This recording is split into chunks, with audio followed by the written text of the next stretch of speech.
Unbelievable. Unfreaking believable, man. The Jets lose again, losing 28-27 to the Indianapolis Colts at home, where once again, they have no idea what's going on. What does that tell you about game planning, by the way?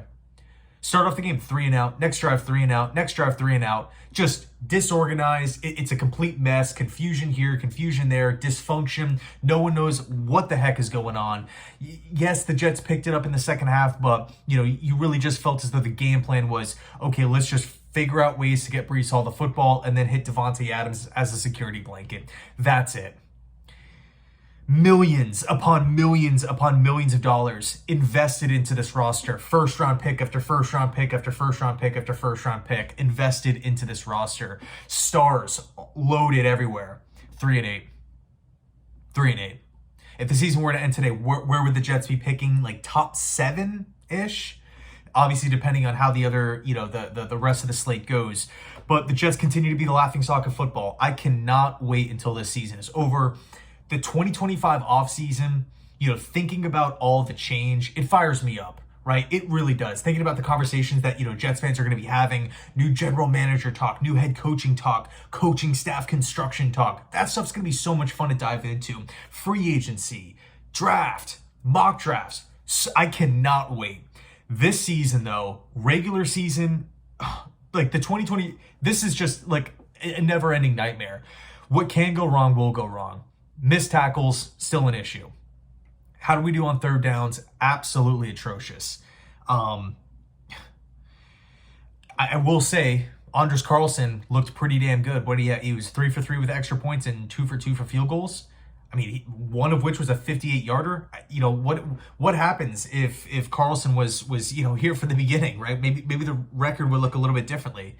But again, it was just bland, boring, it was gross offensive football. We had Aaron Rodgers missing a ton of throws. Let me pull up the exact statistics here just so I don't get them wrong. Okay, so the Jets on third downs, 4 of 13. Pitiful. Oh, man. Total plays. The Indianapolis Colts ran 67. The Jets ran 52. Colts had 332 total yards. The Jets had 253.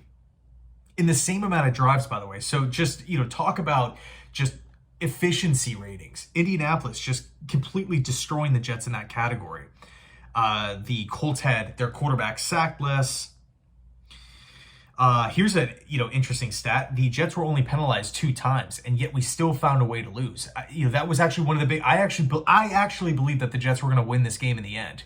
Right when we punched it in, right before that, that final Colts drive where they went right down the field and scored, where there was like that miscommunication play between I think it was Gardner and Mills. I mean, I actually thought that the Jets were going to to squeak out the victory here. Advance to 4-7. But some of the biggest talking points, Carlson, minimized penalties, awesome. Davante Adams, pretty, emerge onto the scene. Breece Hall looked pretty explosive. But I don't want to use the cliche term, you are what your record says you are. But man, 3-8, and it is just disgusting because of the amount of years it's taken for the Jets to build this roster, but B, it just blows my mind. It blows my mind how unprepared this team is. And, a lot of Jets fans have been talking about effort. A lot of Jets fans have been talking about lack of energy. Lots of Jets fans have been talking about a lack of overall passion. And, when you have weeks upon weeks upon weeks on top of you being 3-8 and you're finding new ways to lose, I think fans are 1000% justified in being angry, being frustrated, being upset, being depressed, and looking forward to the future, because it's just like, this is not cutting it. This is not cutting it.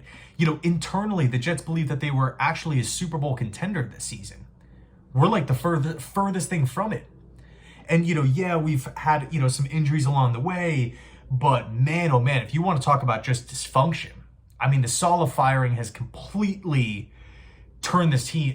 And by the way, it's not to say that we were great under Robert Saleh. You can justify the firing, but personally, and this is not some sort of hindsight 2020 thing, the timing of the firing was just so off. And since Saleh has left, this thing is completely imploded.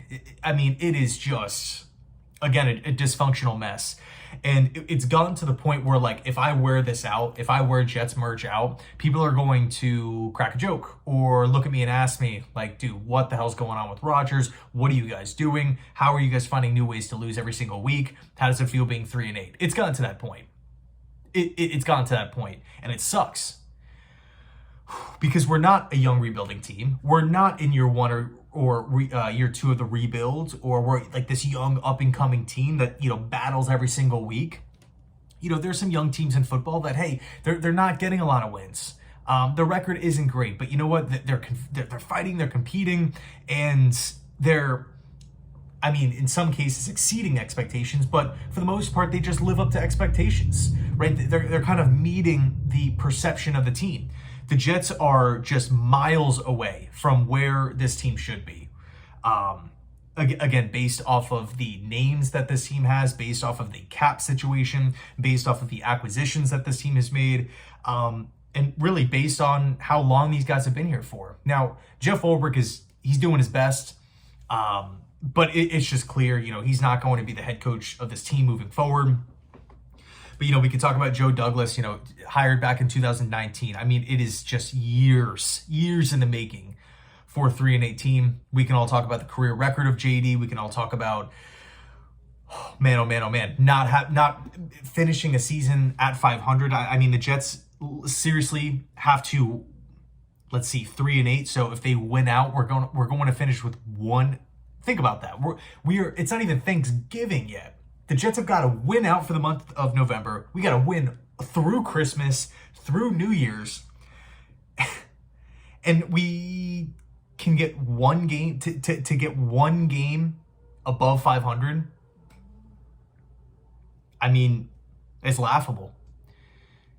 And again, that's why I'm so excited for the offseason. I'm excited for change. This cannot go on any longer. It's just a joke. It's just a joke. So, man, thanks so much for watching. Thanks so much for sticking with the channel. I wish I was, you know, on here talking about a win. Not the case. I thought we were going to win in the end. Nope. New ways to lose. New ways to lose. Anyway, thanks so much for watching. By the way, this week we're going to be talking a lot about different coaching options, some reports, lots of stuff to get into, lots of things I was holding off for a long time on making because it's the regular season. I don't necessarily want to be talking about coaches, but we're 3-8. We're 3-8. Changes are coming in the future. So, you know, I think now is a good time to start cranking out some content and really, you know, getting a lot of, you know, your guys' opinions out there as well, to kind of have, you know, some really cool conversations and discussions about who you want, you know, different head coaching candidates, and just changing the culture, changing the vision, and things of that nature. So anyway, thanks so much for watching. Sorry the Jets keep on disappointing you. Again, I wish we were walking away with a W, but not the case. Not the case at all. Thanks so much, and as always, go Jets.